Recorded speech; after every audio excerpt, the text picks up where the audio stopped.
আসসালামু আলাইকুম বন্ধুরা, আপনারা কেমন আছেন? দেখেন, এই যে দেখতেছেন, এটা হলো লাই শাক। খুবই পুষ্টিকর খাবার এবং এখানের মধ্যে অনেক ভিটামিনযুক্ত জিনিস আছে, যেটা আপনার চোখের উপকারী, আপনার শরীরের উপকারী।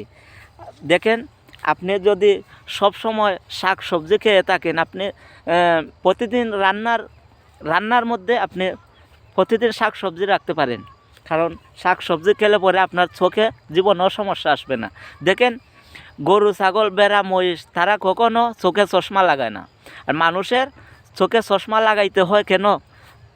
শাক সবজি না খাওয়ার কারণে, ভিটামিন এর অভাবের কারণে। এই যে শাক সবজি খেলে পরে আপনার চোখে কোনো চশমা লাগাইতে হবে না।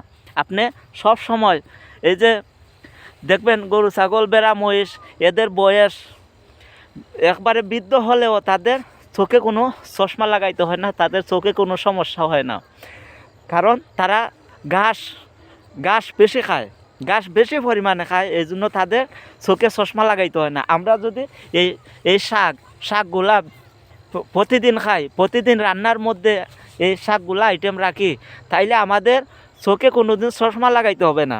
বৃদ্ধ হয়ে গেলেও আমাদের চোখে চশমা লাগাইতে হবে না।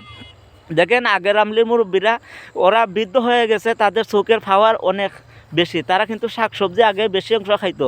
আর এখনকার আমরা কিন্তু মাছ মাংস নিয়ে ব্যস্ত, আমরা কিন্তু শাক সবজি কম খাই।